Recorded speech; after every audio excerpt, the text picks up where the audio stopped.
Damn it. ఏంటిట కుండబద్దలు కొడతా అట్ట. నమస్కారం, కుండబద్దల ప్రేక్షకులకి స్వాగతం. నేను గౌతమ్ కాటా. ఈ వీడియోలో నేను మీతో చెప్పాలనుకునే అంశం, జగన్ మరీ ఎంత పిరికివాడా, ఇంటి చుట్టూత ఆకాశం ఎత్తున ఇనప కంచెలు పెట్టుకొని ఇంట్లో దాక్కుని ఉంటాడా? మరి అధికారంలో ఉన్నప్పుడు బేరాలు పలికిన ఈ జగన్మోహన్ రెడ్డి ఇప్పుడు అధికారం కోల్పోగానే తన ఇంటి మీద ఏదో ప్రజలు దాడి చేస్తారనో, లేకపోతే ఈ తెలుగుదేశం కార్యకర్తలు దాడి చేసి తనని ఏమైనా చేస్తారేమోనని భయపడుతున్నాడేమో. నిజంగా ఉవ్వెత్తున ఇనుప కంచెలని బాగా గట్టిగా ఫెన్సింగ్ లాగా వేయించుకుని దాని మధ్యలో కూర్చొని ఉన్నాడు. మరి అధికారంలో ఉన్నప్పుడు ఏమైపోయింది? అన్ని బేరాలు పలికాడు, నా వెంట్రుక కూడా పీకలేరు అని మాట్లాడిన జగన్మోహన్ రెడ్డి ఇప్పుడు ఇలాంటి కంచెలు వేసుకొని ఇంట్లో కూర్చుంటే ఎవరు ఏమనుకుంటారు అనేది ఈ వీడియోలో నేను మీకు వివరించబోయే ముందుగా మన కుండబద్దలు ప్రేక్షకులందరికీ నా మనవి, వీడియో నచ్చితే గనుక ఖచ్చితంగా లైక్ చేయండి, మరొక 10 మందికి షేర్ చేయండి. ఇక జగన్మోహన్ రెడ్డి ఎంత పిరికివాడు అనంటే ఆయన అధికారంలో ఉన్నప్పుడే ఖచ్చితంగా తెలిసిపోయింది మనందరికీను. ఆయన ఎక్కడికైనా బయలుదేరి వస్తున్నాడు అనంటే ఎక్కడ లేని పోలీసులందరూ అక్కడే మోహరిస్తారు, చెట్లు కొట్టేస్తారు. ఎవరో ఈ చెట్టు పైకెక్కి పైనుంచి బాంబు ఏమన్నా వేస్తారేమో అనే భయం ఉంది కాబోలు చెట్లను మొత్తం నరికేస్తారు. పక్కన ఎవరు రాకుండా 6 అడుగులు 7 అడుగులు ఆకాశం ఎత్తున బ్యారికేడ్లు పెడతారు, పరదాలు కడతారు. ఇవన్నీ జరిగిన తరువాత ఆయన హెలికాప్టర్లో వస్తాడు. ఆ హెలికాప్టర్లో హెలిప్యాడ్ ఎక్కడ దిగుతుందో ఆడ నుంచి సభా ప్రాంగణానికి వెళ్లే మధ్యలో అసలు మొత్తం ఏది ఉన్నెవరు, కొట్లు కట్టేపిస్తారు. ఎవరైనా ఒక చీఫ్ మినిస్టర్ వస్తుంటే ఆ అక్కడ ఉండే సందడి వేరుగా ఉంటుంది. ఇక్కడైతే అసలు శవం దగ్గర అందరూ ఎదురు చూస్తున్నట్టుగాను, వేరే ఎవరో కొంతమంది చుట్టాలు రావాల్సి వచ్చినప్పుడు ఒక నిశ్శబ్దం ఆవరించి ఉంటుంది చూడండి. జగన్మోహన్ రెడ్డి అడిగిన వస్తున్నాడు అనగానే అలాంటి నిశ్శబ్దం అయిపోవాలి.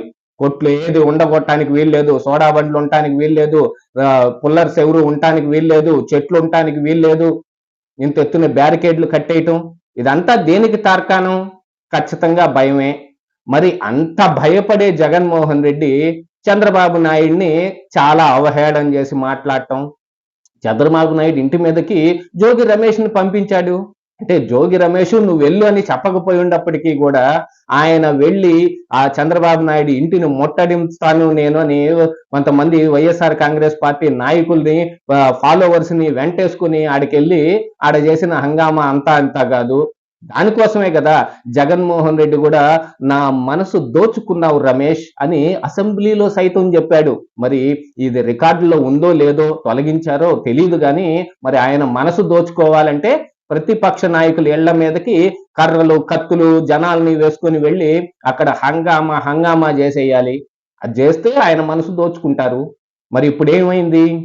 11 సీట్లకు పడిపోయి ఇప్పుడు ఇంట్లో కూర్చోవలసిన పరిస్థితి వస్తే ఆయన నిలువెత్తున బ్యారికేడ్లు కట్టుకున్నాడు.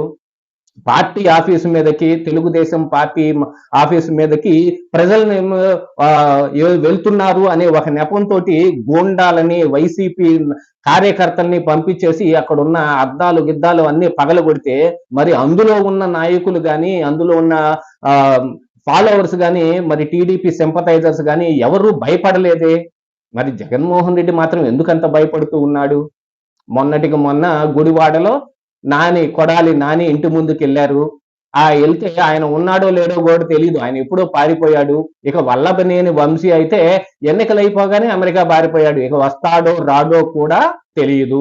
అలాంటి పరిస్థితులన్నీ తెచ్చిపెట్టుకున్నాక ఇప్పుడు ఇంతెత్తున బ్యారికేడ్లు కట్టుకుంటే ఎవరైనా ఏదైనా చేయదలుచుకుంటే మరి దాన్ని దాటుకొని మరి వెళ్ళలేరా? ఇక దాంతో పాటుగా వైఎస్ జగన్మోహన్ రెడ్డి ఇంట్లోనే దాంకొని కూర్చొని ఉంటాడా? ఈ 5 సంవత్సరాలు ప్రజల మధ్యకు రాడా? ఓదార్పు యార్తల్ లాంటివి కానీ మిగతా ఏమీ చేయడా? అలాంటివి మరి ఇంట్లోనే కూర్చొని ఉంటే 2029 ఎన్నికల్ని ఎలా ప్లాన్ చేసుకోవాలి? దేనికి సంకేతం ఇంత ఎత్తున బ్యారికేడ్లు కట్టుకుంటున్నారు అని అంటే? ఎక్కడైతే తెలుగుదేశం నాయకుల్ని కానీ, విపక్షంలో మాట్లాడే వాళ్ళని కానీ, మీడియాలో ఉన్న వాళ్ళని కానీ భయపెట్టడానికి జగన్మోహన్ రెడ్డి ఆడని నాటకం ఏదీ లేదు. జేసీబీలను తీసుకుని అయ్యన్న పాత్రుడి ఇంటికి వెళ్ళి గోడలు కూల్చేయనివ్వండి, ఎవరిళ్ల మీదకైనా గోడలు దూకి వెళ్ళి తలుపులు బద్దలు కొట్టి మరి వాళ్ళని పట్టి ఏడ్చుకొచ్చి సిఐడి ఆఫీసులో బాగా మర్యాదలు అవి చేసి తర్వాత కోర్టుకు పెడితే 41A నోటీస్ ఇచ్చేదానికి అరెస్ట్ ఎందుకు చేశారని కోర్టు మందలించాల్సిన పరిస్థితులు అన్ని తీసుకొస్తే మరి ఆ అధికారులు మొత్తం ఏడికి పోవాలి? ఈయనైతే ఏముంది, ఫెన్సింగ్ కట్టుకొని ఇంట్లో దాక్కున్నాడు. మరి అధికారుల పరిస్థితి ఏమిటి? మా డిప్యుటేషన్ క్యాన్సిల్ చేసి మమ్మల్ని మాతృ సంస్థలకు పంపించండి బాబోయ్ అని మొర పెట్టుకుంటున్నా మీ మీద ఉన్నవి మొత్తం తేల్చి ఇక్కడే ఆంధ్రప్రదేశ్ రాష్ట్రంలో మీ మీ చేత మొత్తం చేయాల్సిందంతా చేపించిన తర్వాత కానీ మిమ్మల్ని పంపించనని మరి చంద్రబాబు నాయుడు ఒట్టేసుకుని కూర్చొని ఉన్నాడు. మరి వాళ్ళందరినీ ఎవరు కాపాడాలి? వాళ్ళందరికీ ఫెన్సింగ్ ఎవరు వేస్తారు? వాళ్ళని ఇళ్లల్లో పెట్టి ఫెన్సింగ్ వేయండి మీరు కూడా. మీకోసం చేశారు కదా వాళ్ళందరూ. కానీ అలాంటిది ఏది ఉండదు.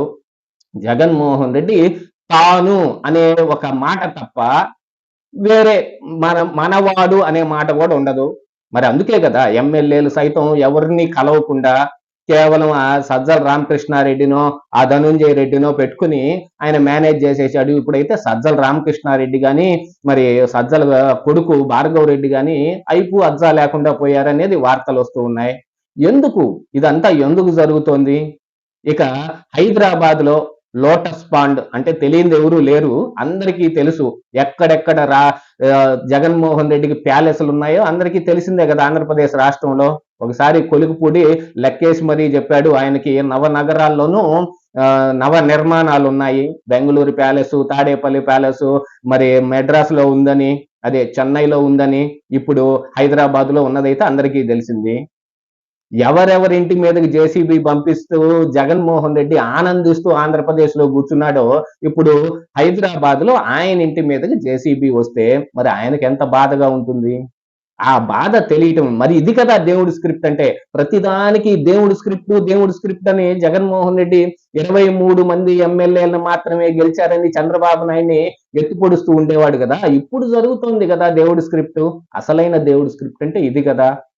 ఇప్పుడు అందరి ఇళ్ల మీదకి జేసీబీని పంపిస్తే ఇప్పుడు జగన్మోహన్ రెడ్డి ఇంటి మీదకి జేసీబీ వచ్చింది. కోర్స్ ఆయన ఇల్లేం కోల్చకపోయినప్పటికీ కూడా అక్కడ ఉన్న ఈ దారికి అడ్డంగా ఉన్న కొన్ని నిర్మాణాలను మాత్రం కూల్చేశారు. అదే ఆయన ఓడిపోకుండా ఉంటే ఆ పనైనా జరిగి ఉండేది కాదు. కానీ ఓటమిని జగన్మోహన్ రెడ్డి కూడా ఊహించలేకపోయాడేమో. అందుకోసమనే ఎట్ ఎనీ కాస్ట్ మొత్తం ఈ విపక్షాలని మొత్తం లేకుండా చేస్తే నేను తప్ప ఈ ఆంధ్ర రాష్ట్రానికి ఏ నాయకుడు దిక్కు లేకుండా చెయ్యాలి అని జగన్మోహన్ రెడ్డి అనుకున్నాడు కాబట్టి ఆయన ఇప్పుడు ఓడిపోయే పరిస్థితులు వచ్చి ఇప్పుడు ఆయన లేకుండా పోతాడేమో అనే అనుమానాలు వస్తూ ఉన్నాయి. మరి ఆయన మీదకి అన్ని కేసులు రెడీ అవుతూ ఉంటే మరి ఇప్పుడు జగన్మోహన్ రెడ్డి ఏం చేస్తాడు? ఏది ఏమైనా జగన్ ఎంత పిరికివాడనేది ఈ చర్యతో తెలిసిపోతా ఉంది కదా. ఇదే ఈ రోజు కుండబద్దలు.